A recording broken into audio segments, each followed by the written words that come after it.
Le président américain Donald Trump affirme que l'Iran supplie pour négocier et parvenir à un accord, des propos réfutés par le régime des mollahs. Les guerres en Iran et en Ukraine seraient étroitement liées à la Russie. C'est ce qu'affirme Kaja Kallas, qui appelle les États-Unis à durcir le ton avec le Kremlin. Berlin et Canberra renforcent leur collaboration militaire. Les deux pays vont notamment développer un nouveau système d'alerte spatiale. Un Français suspecté d'avoir assassiné son ex-compagne et sa partenaire actuelle a été arrêté au Portugal. Les corps des deux femmes ont été retrouvés enterrés dans le nord-est du pays. Alors que le conflit au Moyen-Orient se poursuit, le président américain Donald Trump affirme que l'Iran supplierait ses adversaires pour parvenir à un accord. S'exprimant ce jeudi à l'ouverture d'une réunion du Conseil des ministres, le président a déclaré vouloir remettre les pendules à l'heure. 26 days in, we're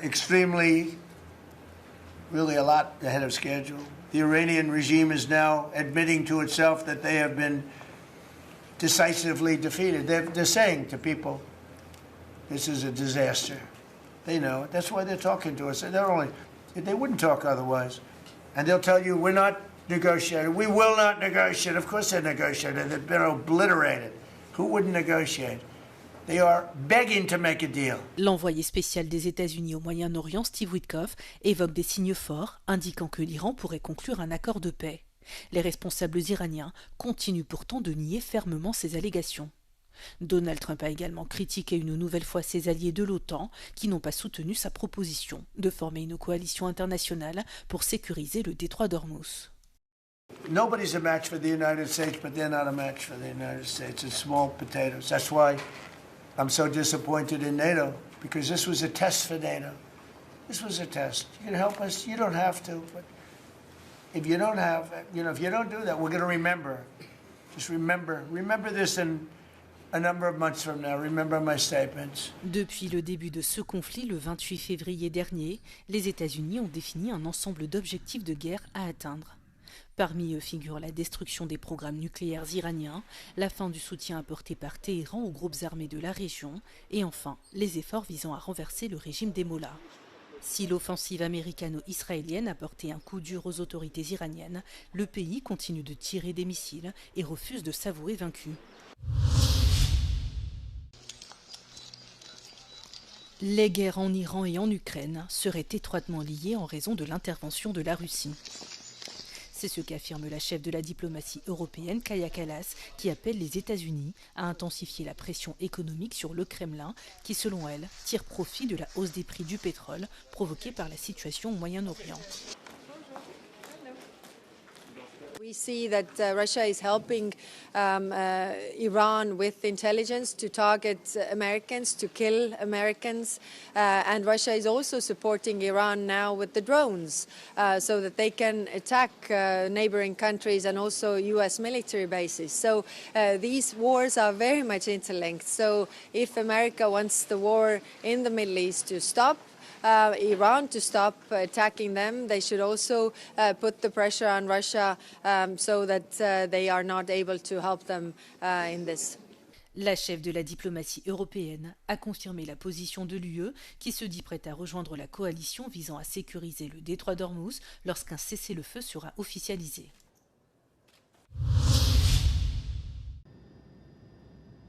Le ministre allemand de la Défense, Boris Pistorius, a déclaré ce jeudi lors d'une conférence de presse à Canberra, en Australie, que la Bundeswehr n'interviendra pas dans la guerre en Iran tant que les hostilités se poursuivent. Il a toutefois précisé que les troupes allemandes pourraient être déployées dans le cadre d'une mission de paix pour sécuriser le détroit d'Ormuz une fois qu'un cessez-le-feu aura été conclu. Cette visite en Australie marque un renforcement significatif des liens de défense entre Berlin et Canberra. Plus tôt cette semaine, les deux pays ont convenu de simplifier le déploiement de troupes et de collaborer à un nouveau système d'alerte spatiale conçu pour détecter les menaces pesant sur les réseaux satellitaires mondiaux de la part de puissances telles que la Russie ou la Chine.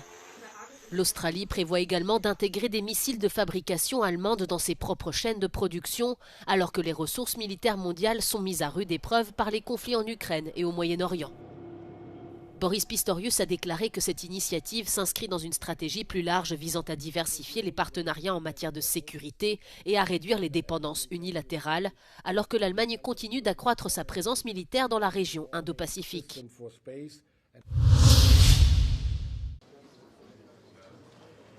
Le président du Conseil européen, Antonio Costa, devrait exclure la Hongrie des discussions les plus importantes si Budapest ne parvient pas à clarifier ses communications avec Moscou, affirme José Manuel Barroso à Euronews. Le ministre hongrois des Affaires étrangères a reconnu avoir eu des échanges avec son homologue russe en marge de sommets européens. Pour l'ancien président de la Commission, l'Union européenne est en mesure de lancer une procédure d'infraction. First of all, they should clarify. If the clarification is not sufficient, I think in some matters, the President of the European Council can perfectly say, now we are going to meet without Hungary. From a legal point of view, the European Union can launch infringements if there is a violation of Article 4 of the Lisbon Treaty. But beyond the legal measures, I think it's even more effectively, politically, we can always show to a country that behaves like that, not respecting the basic principles of decency, that the countries can move on politically as well. L'ancien président de la Commission estime que les justifications de Budapest ne sont pas suffisantes, un avis partagé par la chef de la diplomatie européenne, Kaja Kallas, qui a exigé une explication complète. Dans un premier temps, le gouvernement hongrois avait rejeté ces allégations d'appel en les qualifiant de fake news.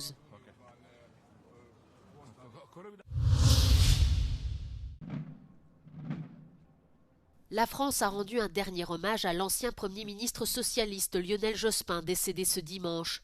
Recouvert du drapeau français, le cercueil de l'ancienne figure de la gauche est arrivé ce jeudi vers 11h du matin dans la cour des Invalides à Paris. Devant plusieurs dizaines de personnes, le président français Emmanuel Macron a salué son action à la tête du gouvernement entre 1997 et 2002.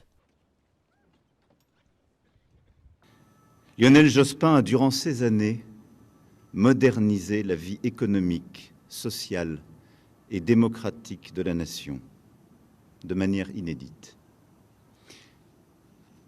Il a contribué à faire entrer la France dans ce siècle qui s'ouvrait. Pendant son mandat de Premier ministre sous Jacques Chirac, Lionel Jospin a mené plusieurs réformes phares comme la semaine de travail de 35 heures, la gratuité des soins de santé grâce à la couverture maladie universelle et le PAX. Son corps sera inhumé au cimetière de Montparnasse. Un ancien policier français de 42 ans suspecté d'avoir assassiné son ex-compagne et sa partenaire actuelle a été arrêté au Portugal. Les corps des deux femmes ont été retrouvés enterrés à Serra de Nogueira, dans le nord-est du pays. Recherché depuis plusieurs jours par les autorités françaises, l'auteur présumé des deux féminicides, Cédric Prison, était suspecté de l'enlèvement de ses partenaires anciennes et actuelles, ainsi que de ses deux enfants, un jeune garçon de 13 ans et une fillette de 18 mois. Il a été interpellé par les forces de la garde nationale portugaise lors d'un contrôle sur une autoroute, avec en sa possession de faux documents, une arme à feu, ainsi qu'environ 18 000 € en espèces. Les deux enfants ont été retrouvés sains et saufs à bord du véhicule et placés en famille d'accueil. Selon les premières informations, le fils aîné aurait fourni aux autorités portugaises des indications déterminantes ayant permis de localiser le lieu d'inhumation des deux victimes. C'est devenu une attraction qui attire de nombreux visiteurs. Dans le village grec de Ropoto, cette église a la particularité d'être totalement penchée. En raison d'un affaissement du sol, l'édifice penche désormais à un angle de 17 degrés. Le monument est figé dans cette position depuis 14 ans. Το βλέπαμε σε βιντεάκια, δεν το πιστεύαμε αυτό το πράγμα. Νομίζαμε ότι κάνουν πλάκα, τελικά δεν κάνουν πλάκα.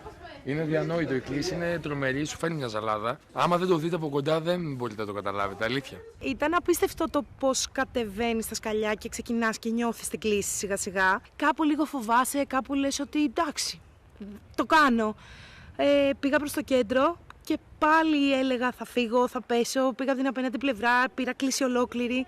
Είναι πολύ ιδιαίτερο το συναίσθημα αυτό που σου δίνει. Une inclinaison qui a aussi des conséquences moins amusantes. Les habitants ont dû quitter le village par mesure de précaution. Si Pompéi est aujourd'hui célèbre pour les cendres et la lave qui l'ont recouverte, il y a 2000 ans, c'était entre autres pour son vin que la cité était reconnue.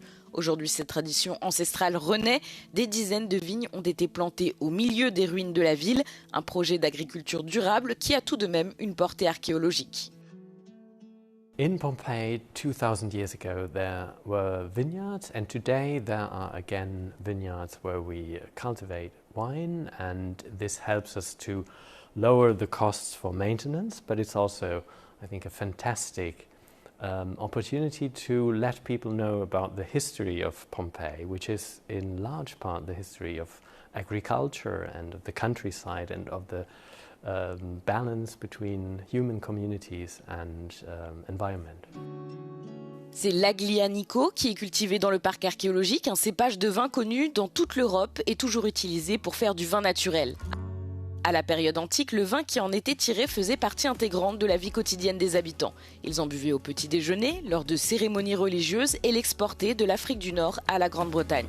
What we're trying to do is to kind of highlight the tradition that links what we are doing today, which is not only the wine itself, but also the whole culture around it, the being together and the how to cultivate it and the landscape in which this is being done. To the Roman times, it's all a great tradition, one continuity, which still continues. 30 000 bouteilles issues des vignes de la cité antique devraient être vendues sur place et en ligne.